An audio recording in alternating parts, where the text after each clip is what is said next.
Dzisiaj witam się z Wami z zupełnie innego miejsca niż zazwyczaj. Opuściłam swój słynny fotel i jestem w tej chwili w miejscu, w którym przeważnie robię dla Was live'y i muszę Wam powiedzieć, że nie jestem tutaj sama. Otóż za mną znajduje się w tej chwili Lordson, który sobie śpi. On tutaj bardzo lubi przebywać, zwłaszcza w ciągu dnia i się wylegiwać, także jesteśmy tutaj razem. Jest tutaj również Ulises, którego w tej chwili nie widać, a Aston nie wiem gdzie się podział, także nie powiem Wam w tej chwili. Natomiast co takiego chciałabym dzisiaj poruszyć za tematy? W pierwszej kolejności chciałabym się trochę poużalać, ponieważ nie wiem czy wiecie, ale ja nienawidzę chodzić na pocztę i dzisiaj musiałam się tam niestety wybrać, dlatego że pewna firma, która mnie chyba nie lubi, wysłała mi do podpisania umowę listem poleconym. Zawsze się śmieję, słuchajcie, że jeśli Was ktoś nie lubi, albo jeśli Wy kogoś nie lubicie, to wysyłajcie mu właśnie coś listem poleconym, bo niestety jest tak, że często listonoszom się nie chce wjeżdżać na określone piętro i dostarczać takich przesyłek, a ja jestem na przykład osobą taką, która codziennie rano jest w domu, tylko z uwagi na to, że listonoszowi po raz kolejny nie chciało się mi dostarczyć tego osobiście, to ja musiałam wybrać się na pocztę i marnować swój czas, czego nienawidzę robić. Ale na szczęście mam już tę umowę ze sobą, jeszcze jej nie otworzyłam, po prostu muszę ją podpisać i odesłać. Także tak zaczęłam dzisiejszy dzień właśnie od wizyty na poczcie. Kolejny temat, który chciałabym poruszyć, który jest znacznie poważniejszy, jest tematem dotyczącym badań. Skąd w ogóle taki pomysł na to, żeby poruszyć to we vlogu? Już Wam mówię. Otóż mi się zawsze wydawało, że każda kobieta, która o siebie dba o siebie nie tylko w kontekście wizualnym, ale również zdrowotnym. Ja na przykład regularnie odwiedzam różnych lekarzy i robię sobie różne badania. I tak na przykład ostatnio robiłam sobie cytologię, badanie piersi, USG ginekologiczne, badanie krwi itd. I jakież było moje zdziwienie, kiedy po prostu zrobiłam sobie od tak snapa z oznaczeniem właśnie USG ginekologicznego i z opisem kobietki, pamiętajcie o badaniach. Kiedy zobaczyłam, że bardzo dużo osób zrobiło screeny tego mojego snapa i to mi dało do myślenia. Później też część z Was się do mnie odezwała, dziękując mi za to, że o tym przypominam. I ja nie miałam, słuchajcie, takiej świadomości, że ktoś może nie wiedzieć, ktoś może nie robić tego typu badań, ktoś może nie mieć świadomości takiej, że regularne wykonywanie różnych badań może go ustrzec przed chorobą albo nawet śmiercią. A tymczasem najwyraźniej jest tak, że wiele kobiet, w tym na pewno część moich widzek, się nie bada, także postanowiłam wykorzystać ten fakt, który w sumie wyszedł przypadkowo, że robiłam sobie te badania i zrobiłam te snapy i odezwało się do mnie sporo osób w tej sprawie, żeby przypomnieć Wam, moje drogie panie, żebyście się badały, bo w badaniach nie ma nic złego, a warto to robić, żeby być w dobrej kondycji zdrowotnej i też psychicznej, która z kolei wywodzi się z tego, że wiemy, że dobrze się czujemy i że jesteśmy zdrowe. Także to tyle, słuchajcie, tytułem wstępu i już nie będę się dłużej zatrzymywać nad tymi tematami, po prostu poruszyłam to, ponieważ wydało mi się to dość istotne. Nigdy tego nie robię, dlatego że zajmuję się na kanale głównie treściami urodowo-lifestyle'owymi, ale po prostu, tak jak powiedziałam wcześniej, wydawało mi się czymś oczywistym, że kobieta, która jest zadbana, dba o różne sfery swojego życia, nie tylko te wizualne. Dobrze, kolejną rzeczą, o której chciałabym Wam powiedzieć, jest, proszę Państwa, to oto wielkie pudło, które dotarło do mnie kilka dni temu, a które otrzymałam w prezencie od mojej serdecznej koleżanki Joasi, którą znacie z moich urodzin i nie tylko. Podlinkuję Wam zresztą ten tekst o moich 30 urodzinach pod spodem, żebyście mogli zapoznać się z Asią i z całym tym wydarzeniem.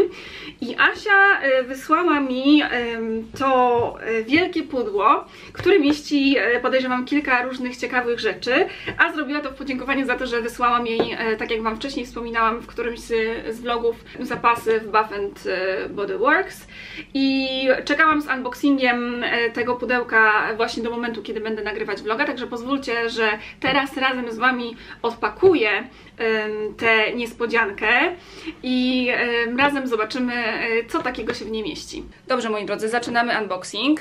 Pomogłam sobie już przed chwilą i porozcinałam nożem te taśmy, żeby mi było łatwiej.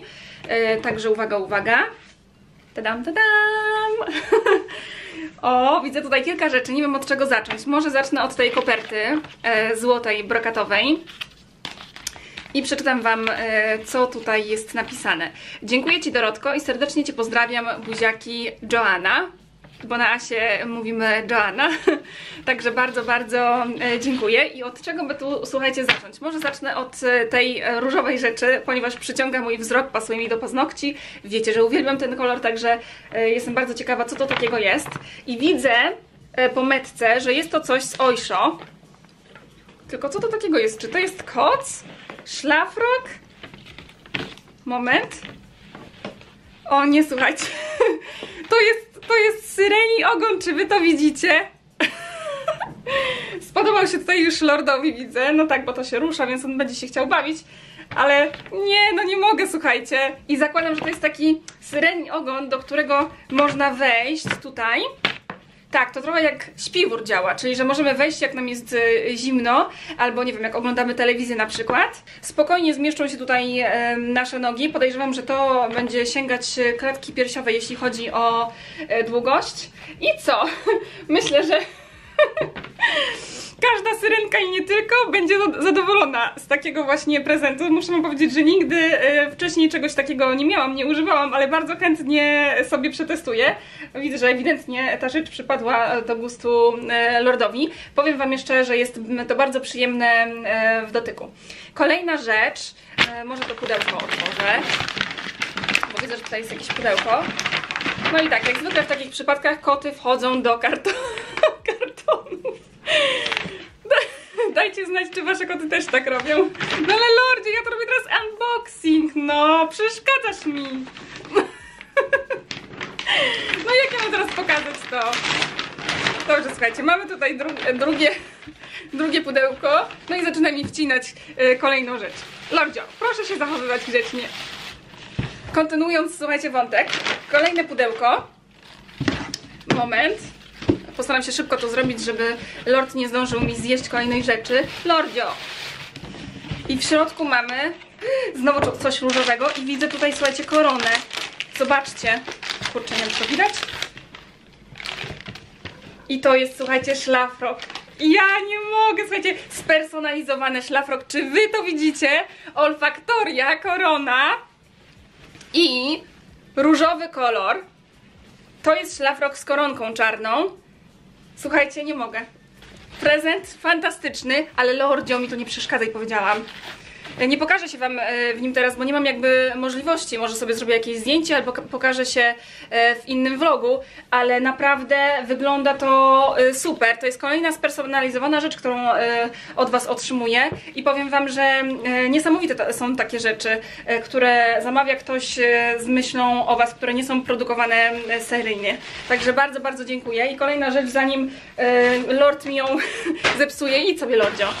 To jest... Słuchajcie, to są perfumy Tiffany. Ja słyszałam o tym zapachu, ale jeszcze nie miałam okazji go powąchać. Dla tych z was, którzy nie wiedzą, Tiffany to jest luksusowa marka biżuteryjna. Ja mam zresztą pierścionek Tiffany kupiony w Barcelonie, pokazywałam go w holu. I Tiffany ma w swojej ofercie kilka zapachów, nawet męski, ale od dawna nic nowego w asortymencie zapachowym tej marki się nie pojawiło. A to jest zapach, jeśli chodzi o pojemność, 50 ml. I teraz może pomogę sobie nożem. Znowu od razu go rozpakuję, żeby pokazać wam flakon i sprawdzę sobie, jak ten zapach pachnie. Idź sobie, Lordzio, no idź. Także, o nie, tutaj są jeszcze jakieś naklejki, że trochę to trwa. No i zobaczcie, wchodzi do następnego kartona, no to przecież ty się tutaj ledwo mieścisz, kochanie. Lordzio kradnie mi cały show. Dobrze, słuchajcie, mamy flakon, który przypomina mi diament. I jeśli chodzi o sam zapach, to już go testuję. Czekajcie. Można tutaj wyczuć piżmo, można tutaj wyczuć fiołka i mandarynkę, a sam zapach jest taki bardzo delikatny i świeży, ale nie świeży, wiecie, cytrusowy, taki na lato, tylko powiedziałabym taki bliskoskórny zapach do stosowania na co dzień. Tak bym go określiła, to jest moje pierwsze wrażenie i z tego co mi wiadomo, ten zapach jest dostępny na wyłączność w perfumeriach Sephora, więc oczywiście później podlinkuję Wam ten zapach. Także w sumie dostałam 3 rzeczy: perfumy Tiffany, szlafrok różowy oraz syrenkę. Ogon syreni tak naprawdę. I jeszcze raz bardzo, bardzo Asi dziękuję za ten prezent. A skoro już zrobiłam jeden unboxing, to pozwólcie, że pokażę Wam jeszcze rzeczy, jakie sobie zamówiłam ostatnio z Semilaka, ponieważ też trochę tego jest. Także uwaga! W pierwszej kolejności chciałabym Wam pokazać 3 kolory hybrydowych lakierów do paznokci, czyli Deep Red 0,71, Classic Wine 0,28 i mój ukochany czerwony kolor, czyli Legendary Red 0,63. Skończył mi się, więc postanowiłam zamówić kolejny i to myślę najlepiej świadczy o tym, jak bardzo lubię ten kolor. To jest zdecydowanie jeden z moich ukochanych kolorów lakierów hybrydowych właśnie Semilak. Zamówiłam sobie jeszcze kilka gadżetów. Pierwszy z nich, mam nadzieję, że uda mi się otworzyć, to jest długopis. Ja już go miałam wcześniej, ale gdzieś mi się zgubił, w związku z czym postanowiłam zamówić kolejny. On bardzo ładnie wygląda, tak biżuteryjnie. Kojarzy mi się z kryształkami Swarowskiego.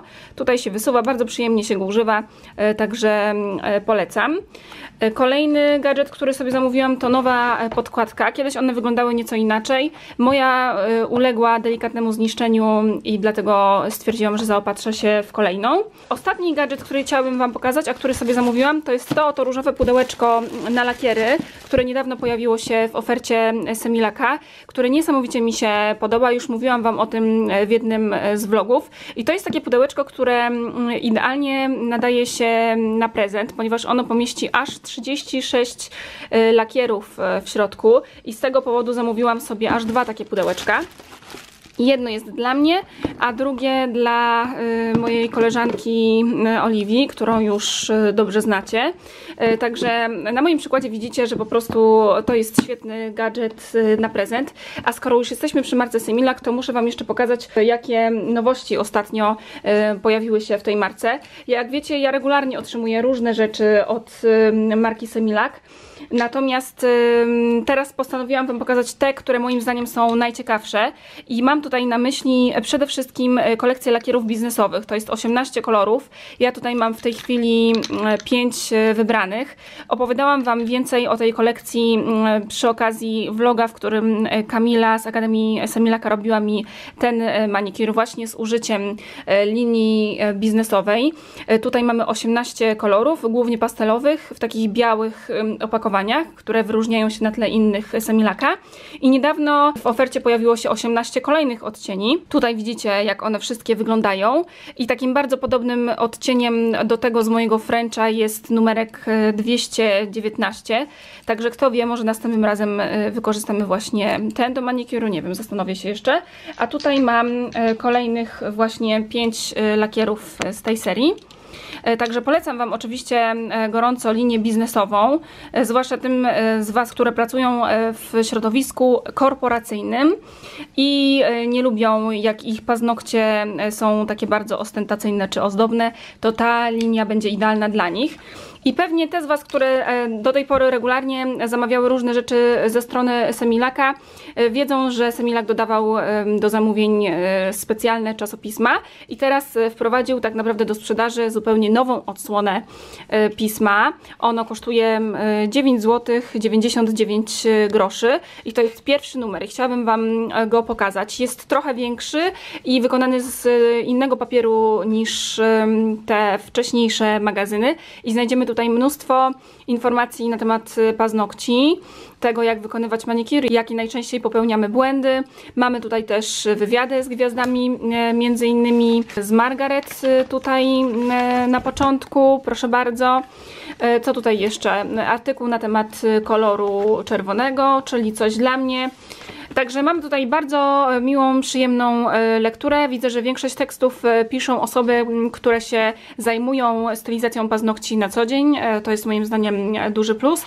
Polecam Wam sprawdzić sobie albo kupić chociażby z ciekawości. Możecie zamówić za pośrednictwem strony internetowej i oczywiście wszystkie te rzeczy podlinkuję Wam w opisie pod vlogiem. Unboxingi zrobione, koty wybudzone, kwiatki poobgryzane, chciałoby się rzec. Proszę bardzo, tutaj mamy Ulyssesa i muszę Wam powiedzieć, że mam problem z moimi kotami i z kwiatami, ponieważ za każdym razem, kiedy kupuję kwiaty, dobierają się do nich moje koty, a najbardziej cwany w tym zakresie jest ten oto gagatek, czyli Ulysses. Tutaj za mną widzicie alstromerię, kupiłam je pierwszy raz w życiu i są naprawdę super, a kwiaty, jak wiecie, kupuję zawsze w hali mirowskiej. A raczej pod halą, czy też halami, bo są dwie hale. I muszę Wam powiedzieć, że nie wiem, co mam z tym zrobić, ponieważ Ulysses tak cwaniaczkuje, że wyobraźcie sobie, że wystarczy, że ukryję przed nim kwiatki i wyjdę na minutę z pokoju. I on wykorzystuje tę minutę, kiedy wie, że ja nie będę patrzeć, na to, żeby dobrać się do kwiatków i ich liści. Także to jest jakaś masakra z nim. Nie wiem, jak on to robi. Zawsze widzi, kiedy po prostu mnie nie ma, bo wie, że nie może się do kwiatków zbliżać. No i słuchajcie, mam właśnie w związku z tym duży dylemat, ponieważ jak wiecie, uwielbiam kwiaty i chciałabym je kupować, ale widzę też, że jest problem, zwłaszcza z Ulyssesem, taki, że on ma ogromny pociąg do roślinności. I jeśli znacie jakieś, może nie kwiatki, ale trawę taką, która jest dość gęsta i długa, którą mógłby sobie Ulysses podgryzać, to dajcie mi proszę znać. Ja bardzo chętnie się w nią dla niego zaopatrzę. A teraz... Co teraz będę robić? Teraz zjem lunch w jednej z moich ulubionych warszawskich restauracji, czyli Lazy Dog, w której właśnie się znajduję. I dzisiaj dla odmiany chciałabym Wam opowiedzieć o tej restauracji z perspektywy menedżerki tego miejsca, czyli pani Kasi. Może pani Kasia opowie Wam teraz, co było inspiracją dla powstania tej restauracji, bo to jest bardzo ciekawa historia. Inspiracją do powstania tego miejsca było spotkanie 4 przyjaciół, którzy uwielbiają jeść, pić. To tak jak ja. Spędzać czas ze znajomymi, poznawać nowych ludzi. Tak powstał Lazy Dog. A w którym to było roku? Teraz będą drugie urodziny. Drugie urodziny Lazy Doga i jeszcze ciekawa rzecz związana z nazwą tej restauracji. Musicie to usłyszeć, ponieważ Lazy Dog, jak sama nazwa wskazuje, to leniwy pies, ale ten pies naprawdę istnieje. Tak? Może pani Kasia o nim opowie.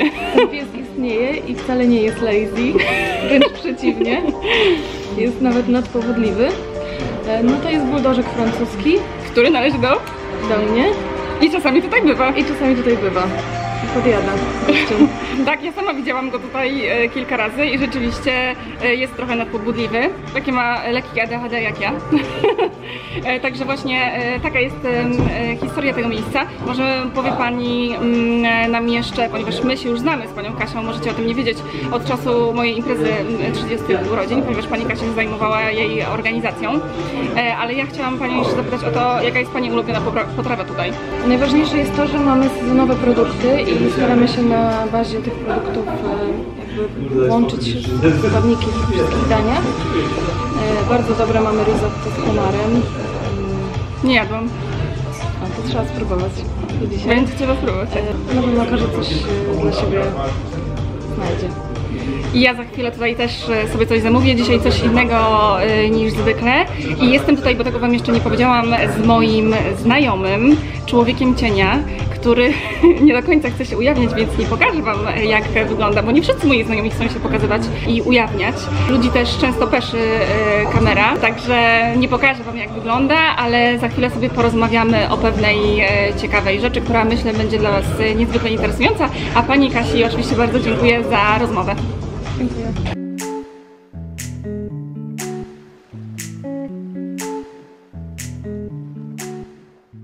Mój znajomy jest szczęśliwym posiadaczem zegarka marki Rolex, nad którego kupnem zastanawiam się od dłuższego czasu, a w związku z tym, że się tu dzisiaj spotkaliśmy, poprosiłam go o to, żeby opowiedział Wam o tym zegarku coś więcej.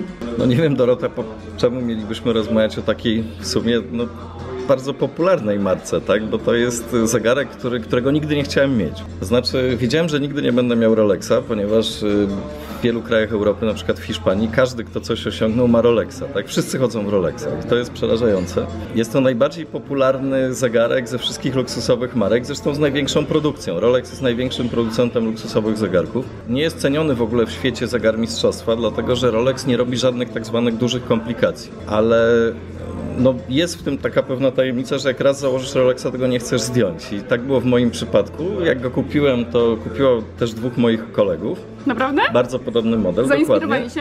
Tak, znaczy powiedzieli daj przymierzyć, tak? I już nie chcieli zdjąć i kupili też, chociaż no ja wiem, że ty myślisz, ja mam Oystera.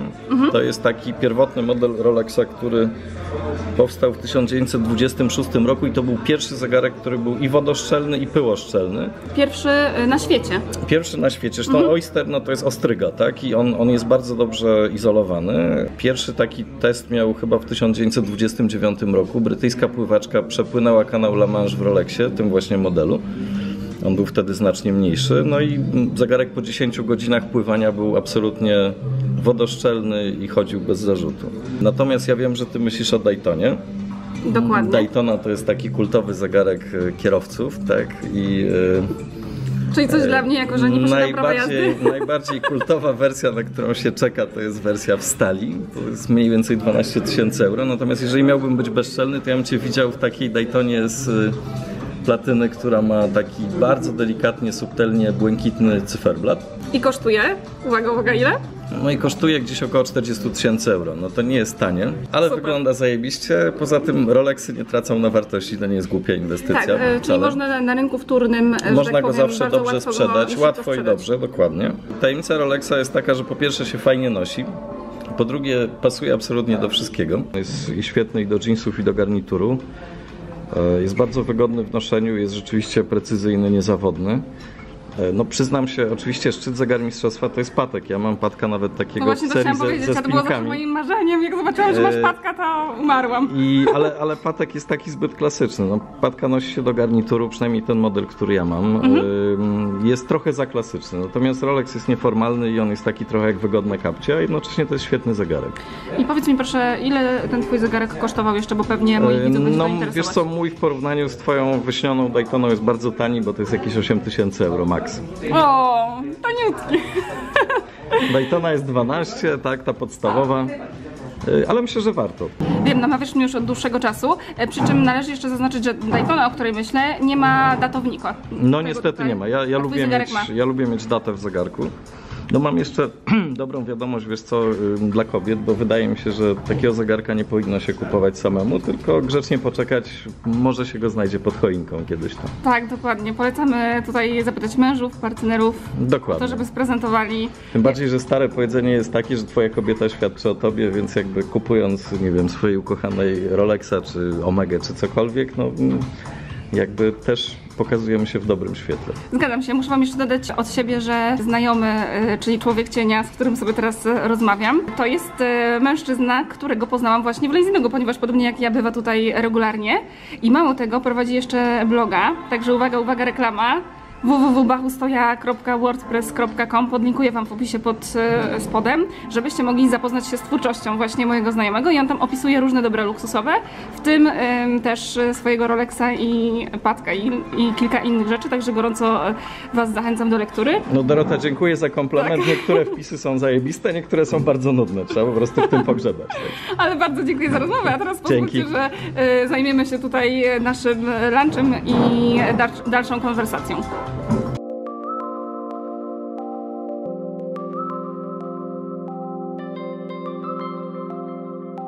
Dzisiaj postanowiliśmy wspólnie ze znajomym zamówić jesiotra, którego nie ma tutaj w stałej ofercie, ale z uwagi na to, że jesteśmy stałymi gośćmi, możemy zamawiać dania spoza karty i tak one dzisiaj wyglądają.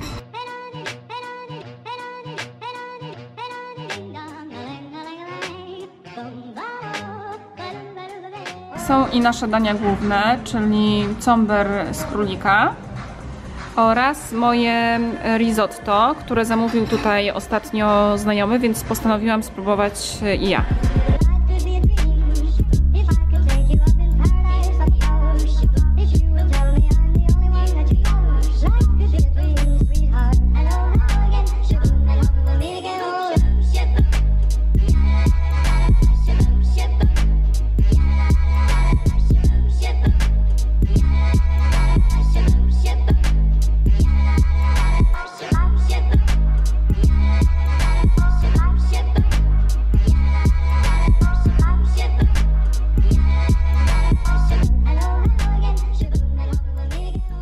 lunchu czas na odrobinę kultury. Ci z Was, którzy śledzą mnie od dłuższego czasu na Snapie, wiedzą, że przymierzałam się do wizyty w teatrze, ponieważ kilka dobrych lat w nim nie byłam i w końcu udało mi się kupić jeden pojedynczy bilet dla mnie w drugim rzędzie w teatrze dramatycznym, gdzie na scenie na Woli, gdzie w tej chwili się znajduję, odbędzie się za moment sztuka Letnie Osy, konseją nawet w listopadzie.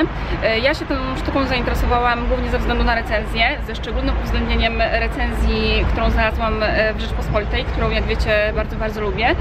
Spodobał mi się też tytuł sztuki, nawiązujący do miesiąca, który już za chwilę się zacznie, i wreszcie spodobał mi się też fakt, że w sztuce tej występuje Katarzyna Herman. Jestem bardzo ciekawa, jak ta sztuka będzie wyglądać i czy mi się spodoba, i oczywiście zabieram Was ze sobą.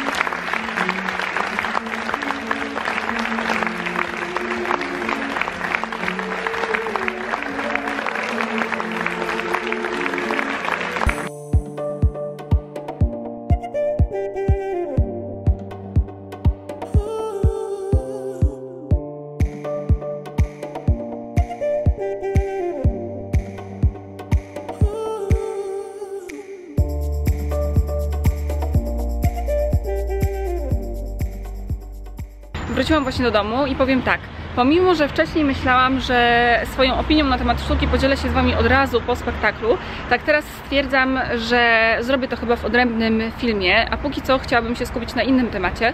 Otóż chciałabym Was zapytać, jak często Wam się zdarza, że chodzicie same do teatru albo do kina? Bardzo mnie to ciekawi. Mi nie zdarza się to zbyt często, natomiast nie mam absolutnie nic przeciwko temu, ale wiem, że niektórzy mają.